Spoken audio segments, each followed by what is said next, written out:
उत्तर प्रदेश से अब भागेगा मुसलमान। क्या योगी मुसलमानों को यूपी से करेंगे बाहर? अब उत्तर प्रदेश में एक भी मुसलमान नहीं रहेगा। उत्तर प्रदेश से मुसलमानों को दौड़ा दौड़ा कर भगाया जाएगा। पर क्या वाकई ऐसा होगा? क्योंकि समाजवादी पार्टी कुछ ऐसा ही कह रही है और खुद को मुसलमानों का हितैषी बताते हुए योगी को कह रही है कि योगी आने वाले समय में मुसलमानों को यूपी से भगा देंगे और योगी मुसलमानों के दुश्मन है। नमस्कार, कैपिटल टीवी देख रहे हैं आप। मैं हूं आपके साथ हर्ष भारद्वाज। कॉमनवेल्थ पार्लियामेंट्री एसोसिएशन की ओर से आयोजित सम्मेलन में हिस्सा लेने आई समाजवादी महिला विधायकों ने आरोप लगाते हुए कहा कि योगी उत्तर प्रदेश से मुसलमानों को भगाना चाहते हैं और अखिलेश यादव ऐसा होने नहीं देंगे। यानी समाजवादी पार्टी बार बार खुद को मुसलमानों का हितैषी बता रही है, लेकिन इसके पीछे की वजह क्या है और अपने विधायकों को बार बार मुसलमान का हितैषी बताने पर अखिलेश यादव ने क्यों लगा रखा है, इसकी सच्चाई हम आपको बताते हैं।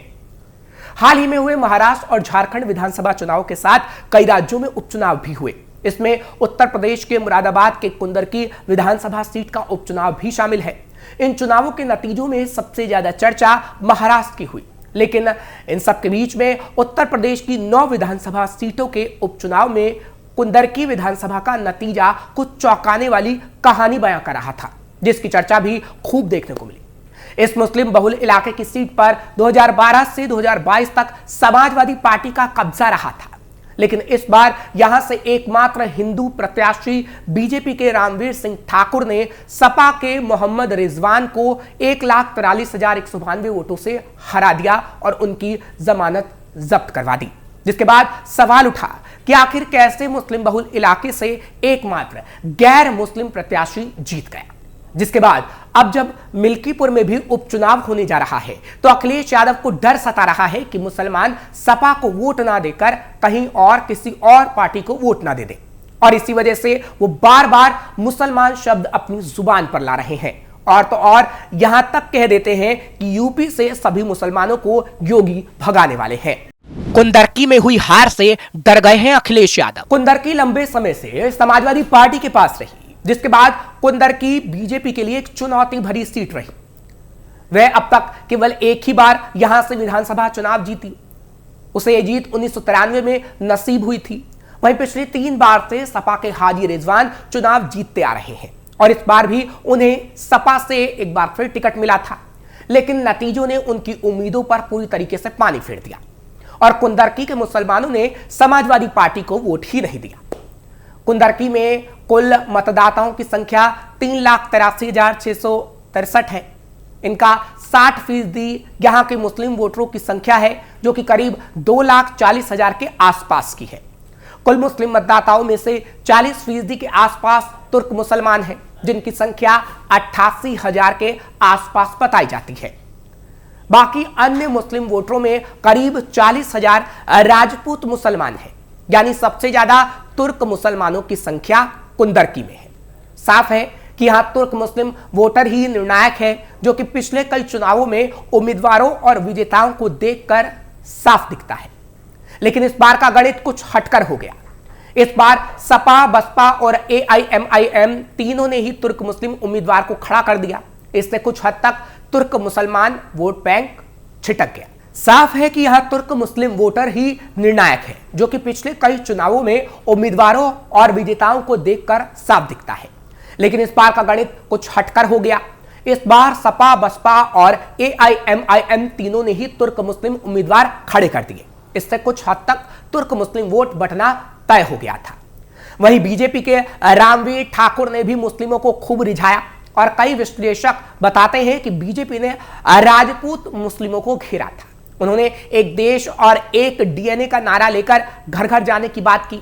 पार्टी के कई मुस्लिम प्रचारकों ने लोगों को यह बताया कि रामवीर सिंह का DNA और मुस्लिम राजपूत का DNA एक ही है, दोनों ही ठाकुर समुदाय से हैं और इसके अलावा कुल वोट के 40% गैर मुस्लिम वोट बीजेपी के पक्ष में जाने से हालात बदलना तय था। और वही हुआ, जिसका नतीजा यह हुआ कि मुस्लिम बहुल इलाके में समाजवादी पार्टी हार गई और बीजेपी को बम्पर जीत मिल गई। अब अखिलेश यादव को यह डर सता रहा है कि कहीं मिल्कीपुर चुनाव में भी ऐसा ही ना हो जाए और इस वजह से अखिलेश यादव और उनके विधायक बार बार योगी पर आरोप लगा रहे हैं कि योगी एक दिन यूपी से सभी मुसलमानों को दौड़ा दौड़ाकर भगा देंगे। मिल्कीपुर में अखिलेश यादव को सता रहा हार का डर। समाजवादी पार्टी के लिए मिल्कीपुर चुनाव प्रतिष्ठा का सवाल बन गया है। यह सीट समाजवादी का गढ़ है और अवधेश प्रसाद के सांसद बनने के बाद मिल्कीपुर में अपना गढ़ बचाने की चुनौती है। हाल ही में विधानसभा की 9 सीटों पर उपचुनाव हुए थे, लेकिन मिल्कीपुर का मामला कोर्ट में विचाराधीन था। ऐसे में चुनाव नहीं हो पाए थे। नवंबर में 9 सीटों पर हुए उपचुनाव में योगी की रणनीति के चलते बीजेपी को 6 सीटों पर जीत मिली थी। एनडीए को 9 में से 7 सीटों पर जीत हासिल हुई थी। वहीं सपा को महज 2 सीटों पर संतोष करना पड़ा था। मिल्कीपुर सीट अनुसूचित जाति के लिए आरक्षित है और दलित वोटर सबसे ज्यादा है। सामान्य वर्ग के साथ ओबीसी वोटर निर्णायक है, तो मुस्लिम मतदाता भी अहम रोल में है। और अखिलेश को डर सता रहा है कि कुंदरकी की तरह मिल्कीपुर में भी मुस्लिम मतदाता कहीं बीजेपी को वोट ना दे जाए। मिल्कीपुर में कब कब हुए उपचुनाव? मिल्कीपुर विधानसभा सीट 1967 में बनने के बाद से लेकर अभी तक 2 बार उपचुनाव हुए हैं और अब तीसरी बार उपचुनाव होने जा रहा है। यहां से कभी कद्दावर नेता मित्रसेन यादव विधायक हुआ करते थे। वो लेफ्ट से लेकर सपा तक के टिकट पर विधायक बने। मित्रसेन यादव साल 1989 में सीपीआई से पहली बार लोकसभा पहुंचे थे और दूसरी बार 1998 में सपा से विधायक रहते हुए उन्होंने लोकसभा चुनाव जीता था। इस तरह से मित्रसेन यादव के सांसद चुने जाने के बाद उपचुनाव हुए थे, तो दूसरी बार उनके बेटे आनंद सेन के विधायकी से इस्तीफा देने के बाद साल 2004 में उपचुनाव हुए थे। साल 2008 के परिसीमन के बाद मिल्कीपुर विधानसभा सीट अनुसूचित जाति के लिए आरक्षित होने के बाद 2012 के विधानसभा चुनाव में सपा के दिग्गज नेता अवधेश प्रसाद यादव ने इसे अपनी कर्मभूमि बनाया। 2012 में मिल्कीपुर से अवधेश प्रसाद विधायक बने, लेकिन 2017 का चुनाव हार गए। 2022 में दोबारा से मिल्कीपुर सीट से अवधेश प्रसाद विधायक बने, लेकिन अब 2 साल के बाद 2024 के चुनाव में फैजाबाद से सांसद चुने जाने के बाद यह सीट खाली हो गई थी। मिल्कीपुर सीट से विधायक रहते हुए लोकसभा पहुंचने वाले मित्रसेन यादव पहले और अवधेश प्रसाद दूसरे नेता हैं।